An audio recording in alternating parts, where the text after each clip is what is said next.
अचानक वृंदावन यात्रा के दौरान बस गिरी गंगा नदी में फिर जो चमत्कार हुआ, अपने भक्तों को बचाने स्वयं कृष्णा जी चले आए, जिसे देखकर सभी भक्तों के पसीने छूट गए।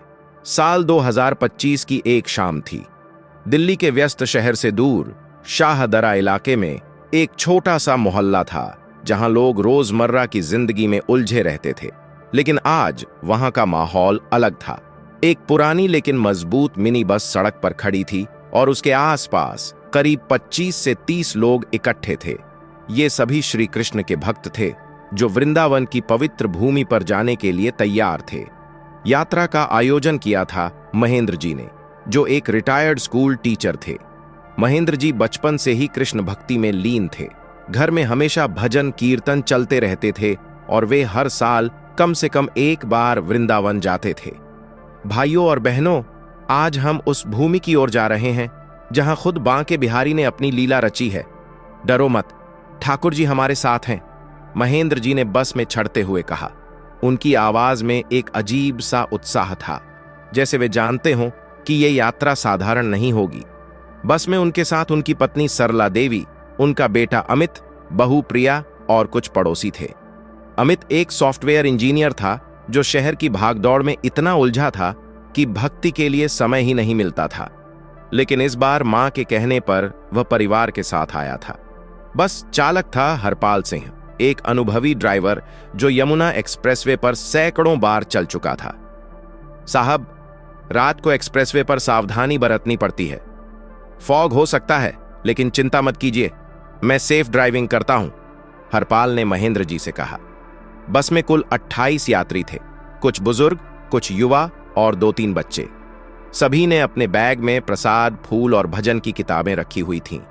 जैसे ही बस चली, अंदर भजन शुरू हो गए। हरे कृष्ण कृष्ण कृष्ण हरे हरे की धुन गूंजने लगी।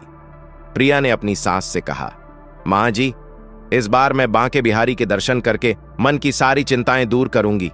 अमित को भी नौकरी की टेंशन है, शायद ठाकुर जी सब ठीक कर दें। भक्तों, आधा अधूरा ज्ञान सुनना या छोड़ देना दुख और पाप का कारण बनता है। इसीलिए इस घटना को अंत तक अवश्य देखें। अगर आप भी राधा रानी के सच्चे भक्त हैं तो इस वीडियो को लाइक करके चैनल को सब्सक्राइब जरूर करें और कमेंट में राधे राधे जरूर लिखें। तो चलिए बिना किसी विलंब के शुरू करते हैं। रात के करीब 10 बजे बस दिल्ली से निकली। यमुना एक्सप्रेसवे पर ट्रैफिक कम था, लेकिन हवा में एक ठंडक थी। महेंद्र जी ने सबको अपनी पुरानी कहानी सुनाई। बचपन में मैं अलीगढ़ में रहता था। मेरे पिताजी एक साधारण टीचर थे। एक बार वे कर्ज में फंस गए थे, लेकिन कृष्ण की कृपा से सब ठीक हो गया। तब से मैं मानता हूं कि भगवान अपने भक्तों की रक्षा खुद करते हैं। सब सुनकर मुस्कुरा रहे थे। अमित फोन पर स्क्रॉल कर रहा था, लेकिन धीरे धीरे वह भी भजन में शामिल हो गया। बस की स्पीड 80 किलोमीटर प्रति घंटा थी और हरपाल सावधानी से ड्राइव कर रहा था। एक्सप्रेसवे पर बस सरपट दौड़ रही थी। बाहर अंधेरा था, लेकिन बस के अंदर रोशनी और भक्ति की चमक थी। सरला देवी ने सबको चाय बांटी, जो उन्होंने थर्मस में घर से लाई थी। बेटा, ये यात्रा सिर्फ दर्शन के लिए नहीं है, ये आत्मा की शांति के लिए है, उन्होंने अमित से कहा। अमित ने हंसकर जवाब दिया, मां, आजकल की दुनिया में शांति कहां, लेकिन हां, वृंदावन में कुछ अलग महसूस होता है। बस में एक बुजुर्ग महिला थीं, जिनका नाम लक्ष्मी देवी था। वे अलीगढ़ से थीं और अकेली यात्रा कर रही थीं। मैंने सुना है कि यमुना एक्सप्रेसवे पर कई हादसे हुए हैं, लेकिन कृष्ण पर भरोसा है, उन्होंने कहा। महेंद्र जी ने लक्ष्मी देवी की बात पर ध्यान दिया। हां बहन, 1997 में एक स्कूल बस यमुना में गिर गई थी और हाल ही में 2022 में भी एक बस ट्रक से टकराई थी। लेकिन हम भक्त हैं, ठाकुर जी की कृपा से सब ठीक रहेगा। बातें करते करते रात के 1 बज गए। कुछ लोग सोने लगे, बच्चे अपनी मां की गोद में दुबके थे। हरपाल ने रेडियो ऑन किया, जहां भजन बज रहे थे। अचानक के टायर से एक जोरदार आवाज आई।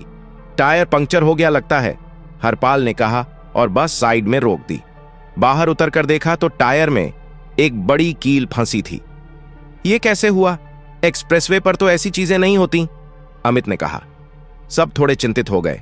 लेकिन महेंद्र जी ने कहा, चलो स्पेयर टायर लगा लो, सब कृष्ण पर छोड़ दो। टायर बदलते वक्त बाहर ठंडी हवा चल रही थी। लक्ष्मी देवी ने अपनी कहानी सुनाई। मैं अलीगढ़ से हूं। मेरे पिताजी का नाम गोपाल दास था। वे स्कूल टीचर थे। एक बार कर्ज में फंस गए थे, लेकिन वृंदावन जाकर कृष्ण से प्रार्थना की और चमत्कार हो गया। कर्जदार खुद आकर माफ कर गया। तब से मैं हर साल आती हूं। सब सुनकर प्रभावित हुए। टायर बदलकर बस फिर चली, लेकिन अब हरपाल थोड़ा सतर्क था। एक्सप्रेसवे पर फॉग बढ़ने लगी थी। साहब, आगे यमुना ब्रिज है, सावधानी से चलूंगा, उसने कहा। बस ब्रिज पर पहुंची, जहां यमुना नदी नीचे बह रही थी। पानी की आवाज सुनाई दे रही थी, लेकिन फॉग के कारण कुछ दिख नहीं रहा था। रात के करीब 2:30 थे। बस ब्रिज पर थी। अचानक सामने से एक ट्रक आया जो ओवरटेक करने की कोशिश कर रहा था। हरपाल ने हॉर्न बजाया, लेकिन ट्रक का ड्राइवर शायद सो रहा था। ट्रक बस से टकराया और बस अनियंत्रित होकर ब्रिज की रेलिंग तोड़ती हुई यमुना नदी की ओर गिरने लगी। कृष्ण रक्षा करो, महेंद्र जी चिल्लाए। बस में चीख पुकार मच गई। अमित ने प्रिया को पकड़ा। बच्चे रोने लगे। बस हवा में लहराई और धड़ाम से यमुना के पानी में गिर गई।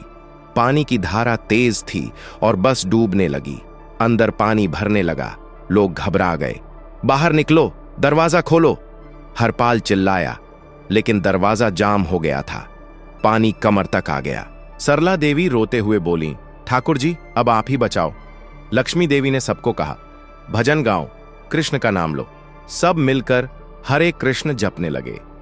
अमित ने खिड़की तोड़ी और कुछ लोगों को बाहर निकालने की कोशिश की, लेकिन धारा इतनी तेज थी कि बस बह रही थी। अचानक बस एक बड़े पत्थर से टकराकर रुक गई। पानी अब गर्दन तक था। हम डूब जाएंगे, एक बच्चा रोया। तभी कुछ हुआ जो सबके होश उड़ा गया।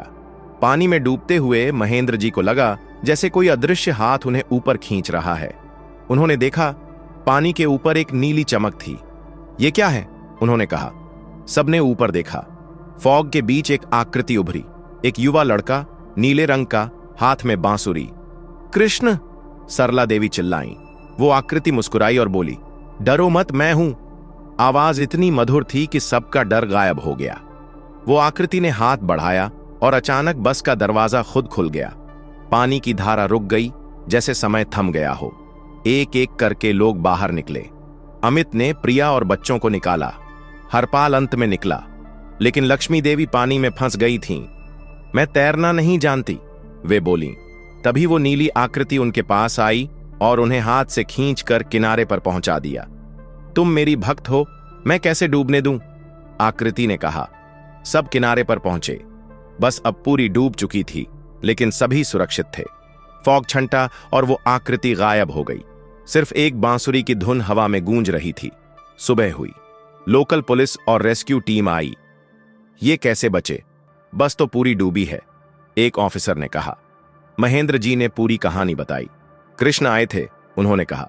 ऑफिसर हंसे, लेकिन जब जांच की तो पाया कि बस के गिरने का एंगल ऐसा था कि कोई नहीं बच सकता था। फिर भी सभी सुरक्षित थे। एक प्रत्यक्षदर्शी ट्रक ड्राइवर ने कहा, मैंने देखा, एक नीला प्रकाश था। न्यूज में आया। यमुना में बस गिरी, लेकिन चमत्कार से सभी बचे। लक्ष्मी देवी ने कहा, यह मेरे पिता की कहानी जैसा है। कृष्ण हमेशा बचाते हैं। अमित अब भक्त बन गया। मैंने देखा, वो थे, उसने कहा। परिवार वृंदावन पहुंचा, दर्शन किए। सबने महसूस किया कि कृष्ण आज भी अपनी लीला रचते हैं। ये कहानी सिर्फ एक हादसे की नहीं, बल्कि विश्वास और चमत्कार की है। यमुना के उस काले पानी में जहां मौत करीब थी, एक नीला प्रकाश आया। वो प्रकाश था बांके बिहारी का, जो अपने भक्तों को कभी अकेला नहीं छोड़ते।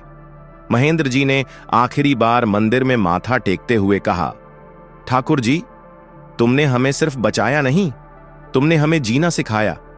आज भी जब कोई यमुना एक्सप्रेसवे पर उस ब्रिज से गुजरता है, तो लोग रुककर यमुना को नमन करते हैं। वहां एक छोटा सा मंदिर बन गया है, जहां एक बांसुरीधारी मूर्ति है। लोग कहते हैं, रात के सन्नाटे में कभी कभी बांसुरी की धुन सुनाई देती है। क्या वो सचमुच कृष्ण है? शायद हां, लेकिन जो भक्त विश्वास करते हैं, उनके लिए ठाकुर जी हमेशा पास हैं। दोस्तों, इस वीडियो को अपने दोस्तों, परिवार और रिश्तेदारों के साथ शेयर जरूर करें और वीडियो पसंद आई है तो वीडियो को लाइक करके चैनल को सब्सक्राइब जरूर करें और कमेंट बॉक्स में राधे राधे जरूर लिखें। धन्यवाद।